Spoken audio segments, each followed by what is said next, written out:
నమస్తే, నేను మీ Gopi. Welcome to Ashwa media. ప్రస్తుతం మనతో పాటున్నారు మురళీకృష్ణ శర్మ గారు ఉన్నారు. ఆయనతో మాట్లాడదాం. నమస్తే అండి. నమస్కారం. రీసెంట్ గా మనం చూసుకోవచ్చు, పాస్టర్ పగడాల ప్రవీణ్ గారు అయితే ఆయన ఒక యాక్సిడెంట్ లో చనిపోవడం జరిగింది. బట్ వాళ్ళ క్రిస్టియానిటీ మతానికి సంబంధించిన కొంతమంది వ్యక్తులు ఏమంటారంటే ఆయన యాక్సిడెంట్ లో చనిపోలేదు, ఆయన కొంతమంది వ్యక్తుల చేత చంపబడ్డాడు అని వాళ్ళైతే ఆరోపిస్తున్నారు. అసలు ఏం జరిగింది మీ మాటల్లో? అవునండి, ఈ యొక్క ప్రవీణ్ పగడాల నిన్న డెడ్ బాడీ అనేటువంటి దొరికింది. చాలామంది ఒక ఉద్దేశం ఏంటంటే ఆయన యాక్సిడెంట్లో చనిపోయాడని చెప్పడం. కానీ ఆ ప్రదేశంలో చాలామంది క్రిస్టియన్స్ అని చెప్పబడే వాళ్ళందరూ కూడా గుమిగూడి ఉన్నారు. వీళ్ళందరూ కూడా ఒక ఇంట్రెస్ట్గా ఒక విషయం గురించి కూడా ఎదురు చూస్తున్నారు. అదేంటంటే వాళ్ళందరి ఉద్దేశం ఒకటే, ఈయన హత్య చేయబడ్డాడు అనేది వాళ్ళందరికీ 99% వాళ్ళ మైండ్లో ఉంది. 99.9% అందరి మైండ్లో ఉంది అక్కడ ఉన్న వాళ్ళకి. ఓకే, ఎందుకంటే అక్కడ ఉండేటువంటి దృశ్యాలు కూడా అలానే ఉన్నాయి. ఎందుకంటే ఈయన రాజమండ్రి నుంచి ఒక పక్క వెళ్ళే దారిలో ఉండటం, రోడ్డు మీద పడిపోయి ఉండటం, ఆయన మీద వెహికల్ ఉండటం, ఇది 2 వీలర్. తర్వాత కొన్ని ప్రాంతాలలో ఆయనకి విపరీతంగా దెబ్బలు ఉండటం, కొన్ని పర్టికులర్ ప్రదేశాల్లో బ్లడ్ ఉండటం, ఇవన్నీ కూడా చూస్తుంటే ఒక న్యాచురల్ యాక్సిడెంట్ అనే విధంగా లేదు అది. సో స్పష్టంగా కూడా ఎవరో ఆయన్ని చంపేసి ఆత్మహత్యగా చిత్రీకరించాలనే ఉద్దేశంతో, ఆత్మహత్యగా యాక్సిడెంట్ అవి కూడా ఉండొచ్చు. యాక్సిడెంట్ కానీ ఆత్మహత్య కానీ యాక్సిడెంటే ఇక్కడ చేద్దామనే ఉద్దేశంతో కూడా ఆయన అక్కడ పడేశారు. ఆయన మీద వెహికల్ వేయడం జరిగింది. అక్కడ చూస్తే ఆ వెహికల్ కూడా పెద్ద డ్యామేజ్ ఏం లేదు, ఆ 2 వీలర్ కూడా బాగానే ఉంది. సో వాళ్ళందరికీ ఒక అర్థమైన విషయం ఏంటంటే ఇది ఖచ్చితంగా హత్య జరిగింది. హత్య చేసి ఎవరో అక్కడ పడేశారు. ఇప్పుడు వీళ్ళందరూ ఎందుకు యాంగ్జైటీగా ఎదురు చూస్తున్నారంటే ఆయన పోస్ట్ మార్టం చేయడానికి తీసుకెళ్లారు. డెడ్ బాడీని పోస్ట్ మార్టం చేస్తారు. దాని తర్వాత పోలీసులు వాళ్ళు చెప్పేది వాళ్ళు చెప్తారు. ఇప్పుడు వీళ్ళందరూ ఆలోచిస్తున్న విషయం ఒకటే, వాళ్ళు ఫైట్ చేయాలి. ఎవరి మీద ఫైట్ చేయాలి అనేటువంటి దానికి ముస్లింల మీద ఫైట్ చేయాలా, లేకపోతే రెడీగా ఉన్నారు, ధర్మం పైన ఫైట్ చేయాలా? ఇప్పుడు దీనికే కేఏ పాల్గొర స్టేట్మెంట్ ఇచ్చారు నిన్న. ఆయన ఊగిపోతున్నాడు. నేను కనుక వెళ్ళానంటే రాజమండ్రి ప్రాంతాన్ని మొత్తాన్ని ఊపేస్తాను, పీకేస్తానని చాలా పెద్ద చెప్తున్నాడు కేఏ పాల్ గారు. ఓకే, వీళ్ళందరూ చాలా మంది కూడా అక్కడ వెళ్ళడానికి రెడీగా ఉన్నారు. మామూలుగా మనం గమనించేది ఏంటంటే అక్కడున్న వాళ్ళు కొంతమంది ఉద్దేశం ఏంటంటే హిందూ మతస్థులు, ప్రముఖ హిందువులు ఎవరైనా ఈయన చంపారనేది వాళ్ళ ఉద్దేశం. హిందువులు చంపారని కొంతమంది ఉద్దేశం. వాస్తవం ఏంటి, ఇంతకుముందు కొంతకాలం క్రితం కొన్ని హత్యలు జరిగినాయి, మెయిన్ పాస్టర్ల విషయంలోనే. ఈ పాస్టర్ల విషయంలోనే ఉత్తరప్రదేశ్లో ఇంకా కొన్ని ప్రాంతాల్లో మర్డర్లు జరిగినాయి. ఓకే, అక్కడ జరిగినటువంటి అనేక విషయాల్లో జరిగింది ఏంటంటే అక్కడ ఉండేటువంటి పాస్టర్స్ హిందూ మతానికి చెందిన దేవుళ్ళని గురించి చాలా అసభ్యంగా మాట్లాడటం, శ్రీరాముడిని దూషించటం, కృష్ణుడిని దూషించటం, అవి కూడా చాలా దారుణంగా అసభ్యంగా మాట్లాడటం, ఈ విధంగా చేశారు. కొంతమంది చెప్పినా సరే వినిపించుకోకపోవటం, ఈ విధంగా అనేక మంది హిందువుల్ని వాళ్ళు ఇన్ఫ్లుయెన్స్ చేస్తూ అనేక విధంగా ప్రభావితం చేస్తూ దైవ దోషం అనేది విపరీతంగా చేశారు. ఇక తట్టుకోలేని పరిస్థితులలో కొంతమంది నార్త్ ఇండియాలో కొంతమంది ఇటువంటి మతబోధకుల్ని పెట్రోల్ పోసి అంటించేశారు. అటువంటి సంఘటనలు కొన్ని ఉన్నాయి మన ఈ యొక్క స్వాతంత్రం వచ్చిన తర్వాత జరిగిన సంఘటనలు. అలాగే ఏదైనా జరిగిందా అని వాళ్ళ యొక్క డౌట్. కానీ అసలుకి ఆ ప్రవీణ్ గారిని చంపాల్సినంత అవసరం ఎవరికి వచ్చిందంటారు? అవునండి, అదే మనం ఆయన గురించి విశ్లేషణ చేద్దాం అసలు ఆయన ఏంటనేది. ఓకే, చాలా మంది ఆయన గురించి చెప్పేటువంటి విషయం ఏంటంటే ఈ ప్రవీణ్ కుమార్ అనేటువంటి ఆయన వాళ్ళ యొక్క తండ్రి ముస్లిం, తల్లి క్రిస్టియన్ అని అంటున్నారు. ఓకే, ఆయన గురించి కొంత విశ్లేషణ మొత్తం తీయడం జరిగింది, వివరాలన్నీ సేకరిస్తే అందులో ఉన్నటువంటి విషయం ఆ తండ్రి పేరు ఎవరు, ముస్లిమ్స్ ఆయన ఎవరు అనేది ఇప్పటి వరకు కూడా రివీల్ చేయబడాల. తల్లి మటుకు క్రిస్టియన్, ఆమె అఫీషియల్ గా ఉంది. ఈయనకి ఇంకొక బ్రదర్ కూడా ఉన్నారు. ఓకే, అదే ఆయన బ్యాక్గ్రౌండ్. ఆయనకి ఏంటంటే తన తండ్రి తల్లిని మోసం చేశాడు అనేటువంటి బాధ ముస్లిం మతస్థుల మీద ఆయనలో ఉంది. అది వాస్తవం. అంటే వాళ్ళ నాన్న వాళ్ళ అమ్మని మోసం చేశాడు, తమను సరిగా చూడలేదని ఆయనకు ఒక బాధ మనసులో. సో అంతలీనంగా ఉండిపోయింది. కానీ ఆయన ఏం చేయలేకపోయాడు. చిన్నతనం నుంచి కూడా అతను అసంతృప్తి ఆ విధంగా పెరుగుతూ వచ్చింది. చాలా హింసాయుతంగా ప్రవర్తించడం అలా చేసేవాడట. ఒకసారి అతని యొక్క సోదరుడిని ఎవరో కొడతారండి. కొట్టినప్పుడు అతని ఇక చెలరేగిపోయి మా అన్నయ్య తమ్ముడు ఎవరో మా వాడిని కొడతావా అని చెప్పేసి ఎవరైతే కొట్టారో వాళ్ళ మీద అటాక్ చేసి వాళ్ళని దారుణంగా కొట్టాడంట. కొడితే వాళ్ళకి చనిపోయే పరిస్థితికి వెళ్ళిపోయారు. ఇంకా అటువంటి సందర్భంలో ఇంక ఈయన చిన్నపిల్లవాడు ఇట్లా ఉంటే ఇంత హింస వాతావరణం ఉంది, ఈయన మైండ్లో తీవ్రమైన అసంతృప్తి ఉంది, తీవ్రమైన డిప్రెషన్ ఉన్నాయి అని చెప్పేసి ఆయన తీసుకెళ్ళి ఇక సాంఘిక సంక్షేమ దాంట్లో చేర్చారు. హాస్టల్లో చేరిన తీవ్రమైన ఒత్తిడితో ఆయన పెరిగాడు. అది ఆయన బ్యాక్గ్రౌండ్. ఇట్లా పెరిగినటువంటి ఆయన ఒకరోజు నిద్రపోతూ ఉంటే వాళ్ళు ప్రార్థనలు చేసుకుని ఉంటారు కదా, ఇప్పుడు ఈ విషయం అంతా నేనెందుకు చెప్తున్నానంటే, ఇప్పుడు ఆయన చనిపోతే అది హిందూ సంఘాల మీద వస్తుందా, కొంతమంది ముస్లిం సంఘాల మీద వస్తా అనేటువంటి టెన్షన్లో ఉన్నారు. సో మేము హిందూ మత సంఘం తరపున నేను మాట్లాడుతున్నాను. ఓకే, అందువల్ల ఈయన గురించి మీకు విఫలంగా చెప్పాల్సిన పరిస్థితి వస్తుంది. లేకపోతే మాకు అసలు అనవసరం కదా, ఆయన గురించి మాకు అనవసరం. కానీ హిందూ సంఘాల మీద వస్తుందేమో అనేటువంటి ఉంది కాబట్టి చెప్పాల్సి వస్తుంది వకాలతో పట్టుకుంది దీని గురించి. ఇప్పుడు మేము జాగ్రత్తగా గమనించింది ఏంటంటే, ఆయన యొక్క దాని బ్యాక్గ్రౌండ్ కూడా మీకు చెప్పడం జరుగుతుంది దీని గురించి. ఆయన అప్పుడు ఆయన కల్లో యేసుప్రభు కనపడ్డాడంట ఆయనకి. ఎవరికి? ఈ ప్రవీణ్కి కనపడేసేసి నువ్వు ఇండోర్కి వెళ్ళిపో అని చెప్పాడట. ఇండోర్ వేరే దేశం కాదు, వేరే రాష్ట్రం. ఇండోర్ అని చెప్పాడట. ఆయనకి అసలు ఇండోర్ అంటే ఎక్కడో తెలియదు. ఇండోర్కి వెళ్ళమన్నాడు ఎక్కడ అని ఆయన గూగుల్లో సెర్చ్, ఇదంతా ఆయన చెప్పాడు అనమాట. ఆయన ద్వారా తెలుసుకున్నటువంటి వాళ్ళ విషయం. ఆయన చెప్పారంటే ఇండోర్ అంటే ఎక్కడ ఉందంటే మధ్యప్రదేశ్లో ఉందని తెలుసుకున్నాడు. అక్కడికి వెళ్ళిపోయాడు. వెళ్ళిపోయి అక్కడ ఎంబీఏ చేశాడు. ఆయన ఎంబీఏ చదివి అక్కడ ఉన్నాడు. అక్కడ ఉండేటువంటి స్థానిక వాళ్ళు ఉంటారు కదా, వాళ్ళతో పాటు కలిసాడు. కానీ ఆయన 30 రోజుల్లోనే హిందీ నేర్చుకున్నాడట. 30 రోజుల్లోనే హిందీలో ఎక్స్పర్ట్ మారిపోయాడు ఆయన అని ఆయన చెప్పడం. అప్పుడు ఏం చేశారంటే, అక్కడ ఉండేటువంటి ఒక కుటుంబంలో వాళ్ళ క్రైస్తవ కుటుంబంలో ఒక అమ్మాయిని వివాహం చేసుకొని అక్కడే అట్లా జీవితం స్టార్ట్ చేశాడు. ఈ విధంగా ఉన్నటువంటి ఈయన క్రమంగా కూడా ఈ బోధన అనేది స్టార్ట్ చేశాడు. ఈయన కల్వరి అనేటువంటి దాంట్లో, రక్షణ టీవీ అనేటువంటి ఒక దాంట్లో కొన్నింటిలో కూడా చెప్పడం ప్రారంభించారు. ఓకే. సో ఇక్కడ గమనించాల్సిన విషయం ఏంటంటే, సాధారణంగా కూడా ఏ క్రిస్టియన్ మత ప్రముఖులు ఎవరైనా హత్య చేయబడితే హిందువులే అనేటువంటి వాదన వల్ల ఉంటుంది. అసలు మనం జనరల్ గా ఎనాలిసిస్ చేసుకుంటే, ఎవరైనా ఒక మనిషి ఎందుకు చనిపోతాడు, ఎందుకు హత్య చేయబడతాడు, హత్య చేయాల్సిన అవసరం ఎవరికి వస్తుంది? మనం జాగ్రత్తగా గమనిస్తే, ఎవరైనా మర్డర్ జరిగిందంటే అక్కడ కొన్ని కారణాలు ఉంటాయి. ఒకటి డబ్బు అన్న ఉంటుంది, లేదంటే అమ్మాయి స్త్రీవాదం అన్న ఉంటుంది, లేదంటే వాళ్ళ మధ్య ఉండేటువంటి విభేదాలు. ఇప్పుడు ఇవే ఉంటాయి ఎక్కువ, వీటి మించి ఇంకా వేరే ఏముండవు. సో హత్య చేయబట్టం అంటే ఒక స్టేజ్ దాటిపోయి పీక్ లెవెల్కి వచ్చేస్తేనే హత్య జరుగుతుంది. సామ దాన భేద దండోపాయాలు అంటారు. 4 రకాలు ఉంటాయి. వెంటనే పడిపోయి మర్డర్లు చేయరు. సామ దాన భేద దండోపాయం, 4వది దండోపాయం. అంత లెవెల్కి వెళ్ళి చివరికి మర్డర్ జరుగుతుంది. ఈ మధ్య జరిగే చాలా చోట జరిగింది అదే. సామ దాన వేద, ఇప్పుడు ఏది జరిగింది? సామ దాన భేద దండోపాయం. ఇప్పుడు ఏ భేద జరిగిందో అన్ని దాటిపోయినాయి. అన్ని దాటిపోతేనే ఒక మర్డర్ అనేది జరుగుతుంది. హత్య అనేది అందుకే జరుగుతుంది. ఫస్ట్ చెప్తారు మంచిగా, తర్వాత వివరిస్తారు, ఇంకో రకంగా చెప్తారు, అన్ని రకాలు అయిపోతే ఇక అవ్వదు అనుకున్న సందర్భం ఇక మర్డర్ జరుగుతుంది. లాస్ట్ అది యుద్ధం అంటే. సో ఈయన్ని కూడా గమనించినట్లయితే, ఈయన ఏం చేసినాడంటే, ఇది సాధారణ హిందూ మతస్థులు ఎందుకంటారని చెప్తున్నా. మీకు ఒక చిన్న ఎగ్జాంపుల్ చెప్తాను. మీకు ఒక పుస్తకం ఇచ్చాను. ఆ పుస్తకం ఎప్పుడో మాకు 5000 ఏళ్ల క్రితం దట. ఆ పుస్తకం 5000 సంవత్సరాల క్రితంది. అందులో ఏదో రాసింది, సంథింగ్ ఉందనుకుందాం ఎగ్జాంపుల్. మీ చేతికి ఇచ్చా. ఇంకో పుస్తకం కూడా ఇచ్చా, అది దాదాపు 2000 సంవత్సరాల క్రితంది. అది కూడా మీ చేతికి ఇచ్చా. మీరు వరుసగా పెట్టుకున్నారు ఒకదాని పక్కన ఒకటి. ఇంకొక పుస్తకం కూడా ఇచ్చా, అది అరౌండ్ 1500 సంవత్సరాల క్రితం. ఇది ఒకటేమో 1500 సంవత్సరాల క్రితం పుస్తకం, ఒకటేమో 2000 సంవత్సరాల క్రితం పుస్తకం, ఒకటేమో 5000 సంవత్సరాల కంటే క్రితంది. ఈ మూడిట్లో సీనియర్ ఎవరు? 5000 సంవత్సరాలు. అన్నిటికీ పురాతనమైంది అదే కదా. దాని తర్వాత 2000, అంటే అప్రాక్సిమేట్ ఫిగర్ చెప్తున్నాను. తర్వాత 1500 తీసుకుంటే, వాళ్ళు అనేది ఏంటంటే ఒక పుస్తకంలో ఉండేటువంటిది రెండో పుస్తకంలో వచ్చినాయి అనేటువంటి కొంత ఆర్గ్యూయింగ్ అడుగుతుంది. సాధారణంగా ఎలా జరగడానికి అవకాశం ఉంది? 5000 సంవత్సరం క్రితం పుస్తకంలో నుంచి 2000 సంవత్సరాల క్రితం పుస్తకాల్లో కొంచెం రాయబడి ఉండొచ్చు. జరిగి ఉండొచ్చు, తప్పేం లేదు. అంటే మంచి విషయాలు ఏమైనా ఉండొచ్చు. 2000 సంవత్సరాల క్రితం ఉన్నదంటే 1500 సంవత్సరాల క్రితంలో ఉండే అవకాశం ఉంది. అట్లా కాకుండా 1500 సంవత్సరాల క్రితం రాయబడిన పుస్తకంలోంచి 5000 సంవత్సరాల క్రితం రాయబడిన పుస్తకంలో ఎలా రాస్తారా? అది ఎలా పాసిబుల్? పాసిబుల్ కాదు. అంతే కదా, వాస్తవం కదా. తండ్రి, తాత, ముత్తాత, ముత్తాత నుంచి తాత, తాత నుంచి తండ్రి, తండ్రి తర్వాత మనం. అందుకని ఒక మనిషి నుంచి వాళ్ళ తాత పుట్టాడు, తాత నుంచి వాళ్ళ కొడుకు పుడతాడు, నాన్న పుడతాడు, నాన్న నుంచి మనిషి పుడతాడు. ఇది ఒక ఆర్డర్ ఉంటుంది ఏదైనా సరే. కానీ వీళ్ళు చెప్పేది ఏంటంటే, first floor, second floor, third floor కాకుండా థర్డ్ ఫ్లోర్ నుంచి ఫస్ట్ ఫ్లోర్, ఇట్లా వితండవాదం చేస్తుంటారు కొంతమంది. ఇది చెప్పబడినవి ఏంటంటే గ్రంథాల గురించి. ప్రపంచంలో అత్యంత ప్రాచీనమైనది ఏంటంటే హిందూ మతం. ఇది కొన్ని వేల సంవత్సరాల చరిత్ర ఉంది. తర్వాత ప్రముఖ మతం వీళ్ళు చెప్తున్న క్రిస్టియన్ మతం. క్రిస్టియన్ మతంకి ఈ భారతదేశం సంబంధం ఏంటి? అదే చెప్తున్నాను. ఇది అరౌండ్ 2000 సంవత్సరాల క్రితం నుంచే. ఇప్పుడు ఇది క్రీస్తు శకం 2024 అంటారు దీన్ని. అంటే క్రీస్తు చనిపోయిన తర్వాత 2024 సంవత్సరం ఇది. 2000 సంవత్సరాలు, అప్రాక్సిమేట్ 2024 సంవత్సరం. ముస్లిం మతం పుట్టింది అరౌండ్ 1500 సంవత్సరాలే.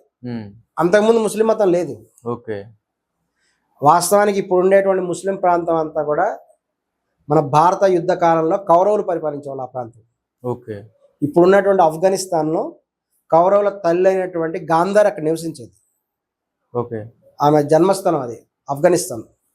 సో ఇప్పుడు మనం బాబరు మొఘల్ కాలంలో చెప్పేటువంటి భారతదేశం అంటే ఇప్పుడున్న ఈ భారతదేశం కాదు, ఆఫ్ఘనిస్తాన్ వరకు ఇంకా ఇరాన్ వరకు కలిసి ఉండేది. అట్టించి వచ్చేది మొత్తం కలిసి ఉండేది. Pakistan, Afghanistan, Pakistan, India, north India, okay, Jammu Kashmir అవన్నీ కలిసి ఉండేవి. అది అప్పుడు భారతదేశం అంటే. అంతేగాని మనది ఇప్పుడున్న షేప్ కాదు. ఇదంతా వాస్తవం అన్నమాట. ఓకే. సో ఇక్కడ మనం ఈ విషయాన్ని ఇక్కడ ఈయన దగ్గరికి వస్తే ఇదంతా ఎందుకు చెప్పాం కూడా ఇప్పుడు మీకు అర్థమవుతుంది. ఇప్పుడు ఈయన విషయానికి వస్తే ఈయన ఒక వివాదాస్పదమైనటువంటి కామెంటర్. వాస్తవం చెప్పాలంటే ఏంటంటే భగవద్గీతలో ఒక మాట చెప్పారు, ఎప్పుడైతే అధర్మం పెరిగిపోయి ధర్మానికి హాని కలుగుతుందో అప్పుడు భగవంతుడు అవతరించి అక్కడ చెడుని తొలగించి మంచిని అభివృద్ధి చేస్తాడని చెప్పబడుతుంది. అదేవిధంగా మన దేశంలో అనేక అవతారాలు జరుగుతూ వచ్చినాయి.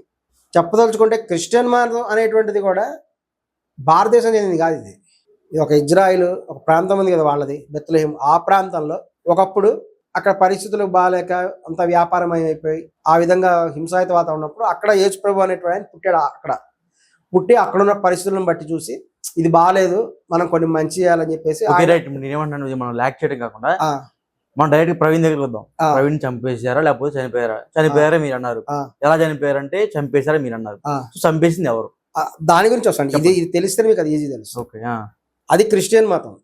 తర్వాత బ్రిటిష్ వాళ్ళ ద్వారా క్రిస్టియన్ మతం భారతదేశానికి వచ్చింది. ఇక ముస్లిం మతం అంటే కేవలం 1500 సంవత్సరాల క్రితమే.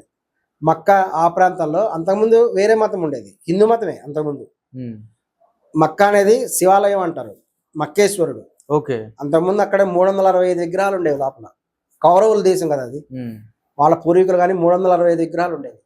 ఆయన మహమ్మద్ ప్రవక్త కౌరవుల వ్యక్తి అని అంటారు, కౌరవుల పరంపర అని అంటారు ఆయన. ఓకే. సో ఆయన ఏం చేశారంటే ఇన్ని విగ్రహాలు పూజ చేయడం కష్టం కాబట్టి ఒకే విగ్రహం చేద్దామని చెప్పేసి ఆయన అవన్నీ తీసేసి కాబా అనేటువంటి నివాస గృహం చేస్తారు. అది ముస్లిం మతంగా వచ్చింది. ఓకే. వాళ్ళు చెప్పేది కూడా హిందూ మతంలో ఉన్నది. ఎందుకంటే హిందూ మతంలో వేదాల్లో ఏమన్నదంటే దేవుని 2 రకాలుగా ఆరాధన చేయొచ్చు, ఆకార తత్వము, నిరాకార తత్వము.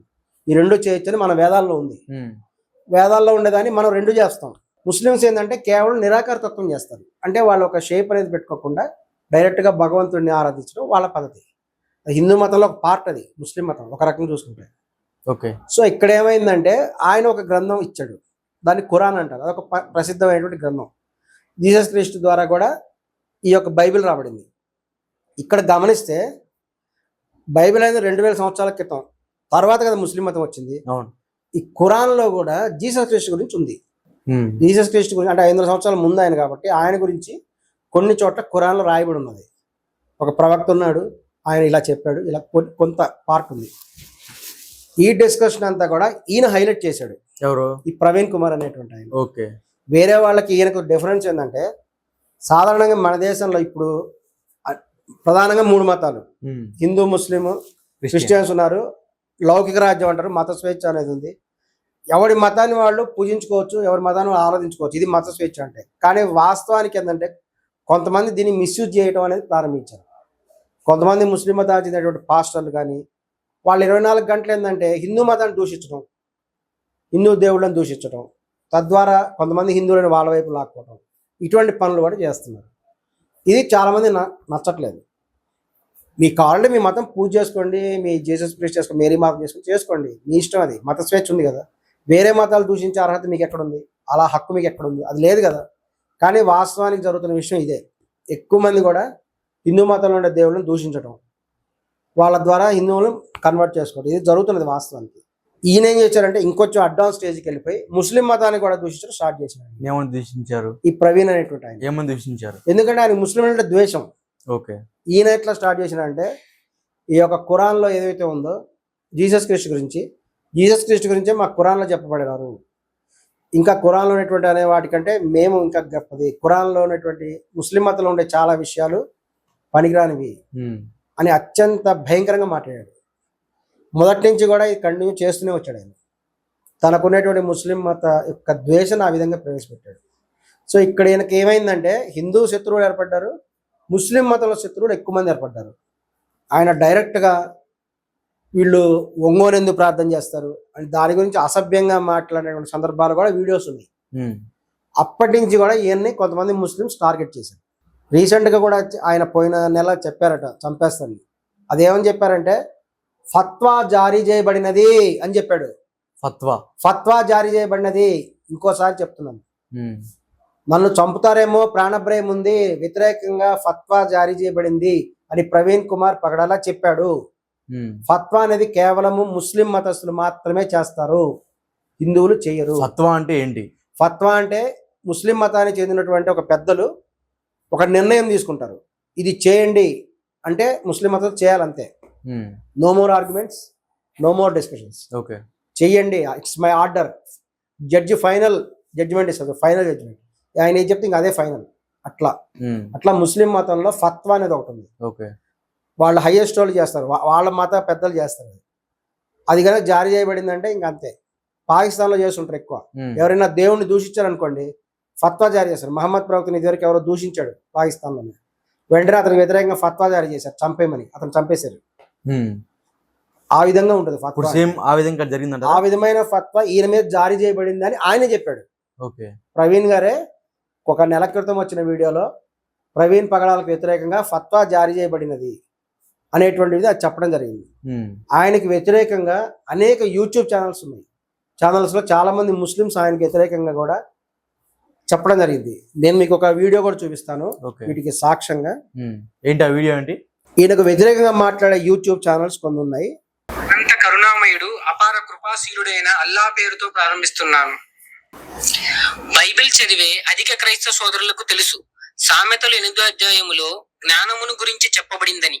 కానీ కొంతమంది క్రైస్తవ సోదరులు ఈ మాటలు యేసుక్రీస్తు వారి కోసము చెప్పబడింది అనే భ్రమలో ఉన్నారు. బిస్మిల్లాహిర్ రహమానిర్ రహీం. అస్సలాము అలైకుం వరహ్మతుల్లాహి వబరకాతుహు.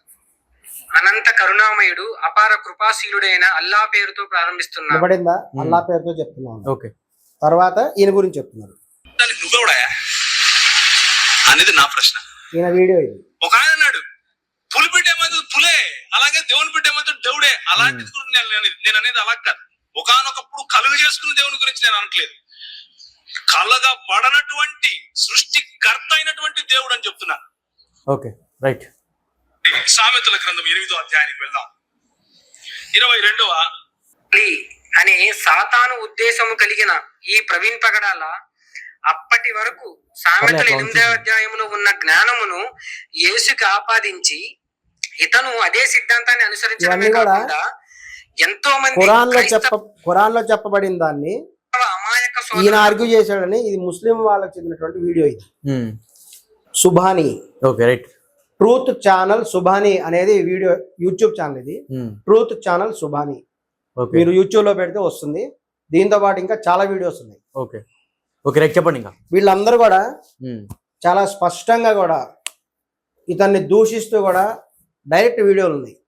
వాళ్ళిద్దరి మధ్య ఉండేటువంటి గొడవని ఇవి నిరూపిస్తాయి సాక్ష్యాలు. ఓకే, ఒక క్షణంలో అయితే ఇక ఆయన అటువంటి వాడు ఉండకూడదు అని చెప్పేటువంటి సందర్భాలు కూడా ఇందులో ఉన్నాయి. ఓకే, అదే స్థాయిలో ఇతను ఎప్పుడైతే కూడా ఇట్లా ముస్లిం మతస్థులతో వాళ్ళ మత గ్రంథాన్ని కూడా ఇన్సల్ట్ చేస్తూ మాట్లాడటం, ముస్లింలు చేసేటువంటి ప్రార్థనలు ఇన్సల్ట్ చేసి మాట్లాడటం, ముస్లింల మహిళల పట్ల కూడా అతను అసభ్యంగా మాట్లాడిన సందర్భాలు కొన్ని ఉన్నాయి. అది ఒక హాస్యాస్పదం కాదు, ఎగతాళిగా ఇటువంటి సందర్భాలు కూడా అతను కనిపిస్తుంది. Okay, right. ఫైనల్ గా ఏం చెప్తారు? దీని కనుక స్పష్టంగా చెప్తున్నాము, ఇక్కడ జరిగింది మటుకు హిందూ సంఘాలకి ఈ హత్యకి ఎటువంటి సంబంధం లేదు. ఇప్పుడు అది హత్య అని చెప్పినా వారు, లేకపోతే ఒక యాక్సిడెంట్ అని చెప్పినా, ఏ విధంగా చెప్పినప్పటికి కూడా, ఎందుకంటే ఇప్పుడు చాలా మంది షఫీ అయిన ఒక ఆయన రంగంలో దిగాడు. ఇప్పుడు ఆయనకు సడన్ గా ఆయనకు ఎందుకు రావాలనిపించింది? ఈ మధ్య కనుక చూస్తున్నట్లయితే హిందూ మతస్థులు ఎవరు కూడా వీళ్ళ జోలికి వెళ్ళట్లేదు. కొంతమంది స్వామీజీలు వీళ్ళు చెప్తున్నారు తప్ప హత్యలు చేయాలనేటువంటి ఉద్దేశం హిందూ సంఘాలకు ఎక్కడ లేదు. మన సౌత్ ఇండియాలో అసలు లేదు, హైదరాబాద్లో ఎక్కడ కూడా లేదు. ఎక్కడైనా హిందూ ముస్లిం గొడవలు జరిగినాయంటే అవి కూడా ఏంటంటే హిందూ ముస్లిం గొడవలు అనేటువంటి కేవలం ఆస్తుల కోసం, అక్కడ ఉండేటువంటి కొంత ప్రాపర్టీ, స్థలము, ఇటువంటి వాటి కోసం జరగడమే తప్ప తెలంగాణలో కూడా హిందూ ముస్లిం బాయ్ బాయ్ అనేది ఉంది. ఇదివరకు నిజాం నవాబు టైంలో కూడా చివరిలో కూడా ఆస్తి గురించే, ఈ యొక్క అధికారం గురించి పోరాటాలు జరిగినాయి తప్ప అక్కడ ఉండే పొలాల గురించి, వీటి గురించి గొడవలు. తప్ప మత సిద్ధాంతాల కోసం జరిపేటువంటి అంత సీన్ ఇక్కడెక్కడ లేదు ఇండియాలో. ఓకే, అది వాస్తవం. హిందూ పెద్దలు చాలా మంది ఉన్నారు, అలాగే ఖురాన్లో కూడా కొన్ని ఉన్నాయి, అవి కూడా కొన్ని గమనించడం జరిగింది.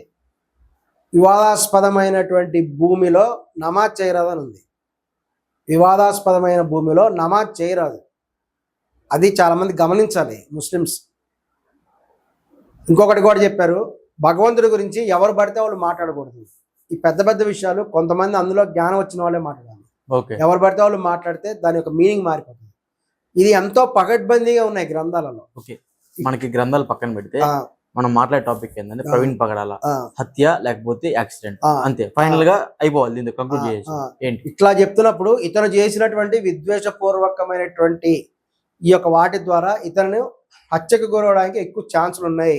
అది కూడా ముస్లిం మతస్థులే ద్వారానే హత్య జరిగింది అనేటువంటిది ఎక్కువ మంది భావిస్తున్నారు. ఓకే, సో వాళ్ళు ఏంటంటే ఇప్పుడు రెడీగా చూసుకున్నాక ఎక్కువ మంది ఏంటంటే హిందూ వాళ్ళు చేశారని. ఎందుకంటే ఇప్పుడు ఆంధ్రాలో పవన్ కళ్యాణ్ గారు సనాతన ధర్మం గురించి మాట్లాడుతున్నారు కాబట్టి ముస్లింల మీద అటాకులు జరుగుతున్నాయి అనేటువంటిది కూడా భావన ఉంది. అది కాదు, ఖచ్చితంగా ఈయన హిందూ మతస్థుల కంటే కూడా ముస్లిం మతానికి చెందినటువంటి వాళ్ళ మీదే ఎక్కువ కాన్సన్ట్రేట్ చేశాడు. Okay, right. వాళ్ళని ఘోరంగా వాళ్ళ గురించి కామెంట్ చేయడం జరిగింది. అనేక మంది శత్రువులు కూడా ఉన్నాయి, ప్రూఫ్స్ కూడా ఉన్నాయి దానికి. ఓకే, కాబట్టి ఖచ్చితంగా చెప్తున్నాము, హిందూ మతం ఇటువంటి వాటిని సపోర్ట్ ఏం చేయదు, హత్యలు చేయాలని ఎప్పుడు మేము కోరుకోము. కాబట్టి దయచేసి మీరు అటువంటిది ఏదైనా మైండ్లో ఉన్నట్టయితే మైండ్లో తొలగించేయండి. ఇంకా చెప్తున్నాము, అయ్యా కే జాన్ పాల్ గారు, మీకు తెలుసు, అందరికి కూడా తెలుసు, ఈ మధ్యకాలంలో ఏంటంటే మోడీ గవర్నమెంట్ వారు కొన్ని మార్పులు చేశారు క్రిస్టియన్ వాళ్ళ సిద్ధాంతాలతోటి, అనేక ఎన్జిఓలతోటి. వీళ్ళందరూ ఏం చేస్తున్నారంటే ఒక ఎన్జిఓ లాగా రిజిస్ట్రేషన్ చేసి ఫారెన్ నుంచి ఫండ్స్ తెప్పించుకుంటున్నారు. వీళ్ళు ఏంటంటే ఫారెన్ ఫండ్స్ తెప్పించుకొని వాళ్ళు మేము ఆర్ఫాన్స్ హోమ్ నడుపుతున్నాం, ఇవన్నీ నడుపుతున్నాం అని చెప్తున్నారు. ఇప్పుడు ఈయన చనిపోయిన ప్రవీణ్ గారు కూడా, ఆయన 2 సాఫ్ట్వేర్ కంపెనీస్ ఉన్నాయి ఆయనకి. ఈయన ప్రజల దగ్గర నుంచి మనీ ఎక్స్పెక్ట్ చేసిన ఆయన కాదు, చాలా హుందా వ్యక్తి. ఈయనకే 2 సాఫ్ట్వేర్ సొంత కంపెనీలు ఉన్నాయి. అక్కడి నుంచి వచ్చేటువంటి డబ్బు ద్వారా కూడా ఈయన కొన్ని ఆర్ఫాన్స్ హోమ్ నడుపుతున్నాడు. సో సెంట్రల్ గవర్నమెంట్ చేసినటువంటి ఒక విధానం ఏంటంటే ఈ ఎన్జిఓలు ఎవరైతే స్టార్ట్ చేస్తారో వీళ్ళందరూ కూడా ఆడిటింగ్ అనేది తప్పనిసరి ఇవ్వాలి ప్రభుత్వానికి అని పెట్టింది. దాని ద్వారా కూడా అనేక మంది ఈ యొక్క మోసం చేసే ఎన్జిఓలు ఉంటాయి. ఈవెన్ క్రిస్టియన్స్లో అయినా ఎక్కువ ఉన్నాయంటారు. వీళ్ళు ఏంటంటే ఆర్ఫాన్స్ హోమ్ నడుపుతున్నాము, ఇప్పుడు కేఏపాల్ లాంటి వాళ్ళు నడిపిందని కూడా అవే. ఏదో అనాథ శరణాలయం నడుపుతున్నాం అంటారు, విడో హోమ్ నడుపుతున్నాం అంటారు. అక్కడ ఒక 1000 మంది ఉన్నారు, 2000 మంది ఉంటారు, అక్కడ 100 మంది ఉంటారు. మేము 2000 మందిని రన్ చేస్తున్నాం అంటారు. దానికి తగ్గ ఫండ్ వస్తుంది. వాళ్ళు అంతా మిస్యూజ్ అవుతుంటుంది మనీ. ఇది అన్ని వేరే ముస్లిమ్స్ దాంట్లో కూడా ఉంది, మదరసాలో ఎక్కువ మంది స్టూడెంట్స్. ఈ మిస్యూజ్ ని నిర్మూలించడానికి సెంట్రల్ గవర్నమెంట్ యాక్ట్ చేసింది. అదేంటంటే అందరు ఆధార్ కార్డులు సబ్మిట్ చేయాలి, ఆడిటింగ్ అనేది ఖచ్చితంగా ఇవ్వాలి, ఎంతమంది ఖర్చు ఎంత మనీ వచ్చి ఎంత ఖర్చు చేస్తున్నారని. దీనివల్ల ఏమైందంటే అనేక ఇటువంటి మినిస్ట్రీస్కి డబ్బులు రావడం ఆగిపోయింది. ఇప్పుడు ఫారిన్ ఫండ్స్ ఇదివరకులా రావట్లేదు. కాబట్టి వీళ్ళ మధ్య గొడవ స్టార్ట్ అయింది. ఇప్పుడు చాలా మంది కూడా కేఏ పాల్ గారి బ్రదరు హత్యకు గురయ్యాడు. అప్పుడు హత్యకు గురవడానికి హిందూ మత సంఘాలకు ఎటువంటి సంబంధం లేదు ఇందులో. ఓకే, మనకి కేఏ పాల్ గారి తమ్ముడు ఏమంటే దీన్ని మనం ప్రొలాంగ్ చేయకుండా కేవలం మనం ప్రవీణ్ గారి గురించి మాట్లాడదాం అంతే. ఎవరైనా సరే పాస్టర్లు హత్య చేయబడ్డారంటే హిందువులు అనేటువంటి ఆలోచన ఫస్ట్ తీసేయండి. ఎందుకంటే ఈయన చనిపోవడానికి కూడా కారణం కేఏ పాల్ గారు చేయించారంటారు, వాళ్ళ మధ్య ఉన్న ఆస్తి గొడవలు. ఓకే, సో అది స్వచ్ఛంగా అందరికి తెలిసిన విషయం. అది తర్వాత కేఏ పాల్ గారు మానసిక పరిస్థితి బాగాలేదు అని చెప్పి సర్టిఫికేట్ బయటకు వచ్చారు ఆ కేసు నుంచి. ఇది కూడా అందరికి తెలిసినటువంటి విషయమే. ఇప్పుడు ఈయన వచ్చేసి నేనేదో తేలుస్తాను పీకుతాను అనటం కూడా కరెక్ట్ కాదు. మీరు పీకితే పీక్కోండి, ఏమైనా చేసుకోండి. ఈ విషయానికి హిందూ మతానికి ఎటువంటి సంబంధం లేదు అని కూడా బహిరంగంగా కూడా విజ్ఞప్తి చేస్తున్నాం. ముస్లిం మతానికి ఉండే అవకాశం ఉంది అని కూడా ఎక్కువ మంది భావిస్తున్నారు. అది కూడా మీరు ఎంక్వైరీలో తెలుస్తుంది ఇది. కాబట్టి దయచేసి కూడా మేము హిందూ సంఘాల వారు తెలియజేస్తున్నాం, ఇది హత్య లేకపోతే యాక్సిడెంట్ అనేది పోలీసులు తెలుస్తారు, చట్ట ప్రకారంగా తేలుతుంది. ఈ యొక్క దృష్టిలో పెట్టుకొని ఎక్కడైనా దాడులు చేయటం ఇటువంటివి చేసి ఆల్రెడీ పోలీసులు అంతా అలర్ట్ ఉన్నారు. మీ పరంగా చట్టపరంగా కూడా చర్యలు తీసుకుంటాం. బుల్డోజర్లు కూడా వచ్చే అవకాశం ఉంది. ముస్లిం మతస్థులు కూడా చెప్పడం ఒకటే, ఈ విధంగా హత్యలు మత గురించి హత్యలు జరగటువంటి చాలా ఆశ్చర్యకరమైన విషయం. మన దేశంలో కూడా ఇటువంటివి ఎప్పుడు జరగకుండా కూడా భావిస్తున్నాం. ఓకే సార్, థ్యాంక్ యూ అండి, నమస్కారం.